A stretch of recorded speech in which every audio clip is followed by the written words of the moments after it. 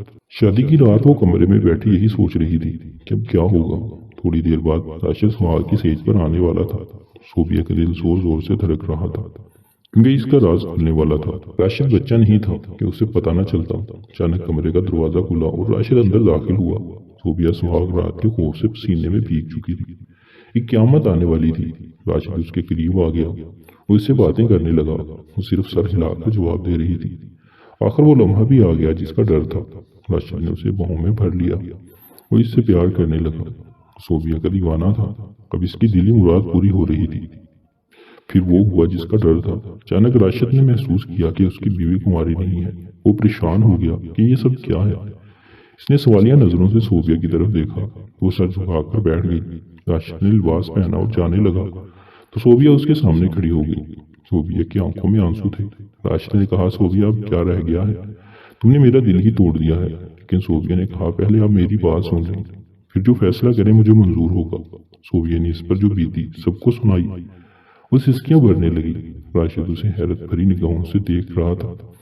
وہ سوچ میں پڑ گیا کہ اس لڑکی نے کتنی درد بھرے لمحے گزارے ہیں۔ محبت میں انسان اندھا ہو جاتا ہے، وہ بہت سی غلطیاں کر لیتا ہے۔ ایسے ہی صوفیہ بھی ایک غلطی کر چکی تھی جو اس کے پیٹ میں پڑ رہی تھی۔ وہ رات ایسے ہی گزر گئی۔ اگلی صبح صوفیہ کا راشد سے سامنا ہوا تو وہ سر جھکائے پریشان کھڑی تھی۔ راشد اس کے پاس آیا اور بولا، صوفیہ رات والی بات کی معذرت چاہتا ہوں، تم میری زندگی ہو، میں ہر مشکل وقت میں تمہارے ساتھ ہوں۔ صوفیہ کی آنکھوں میں آنسو آ گئے اور وہ راشد سے لپٹ گئی اور ایک بہت بڑا بوجھ اس کے دل سے اتر گیا۔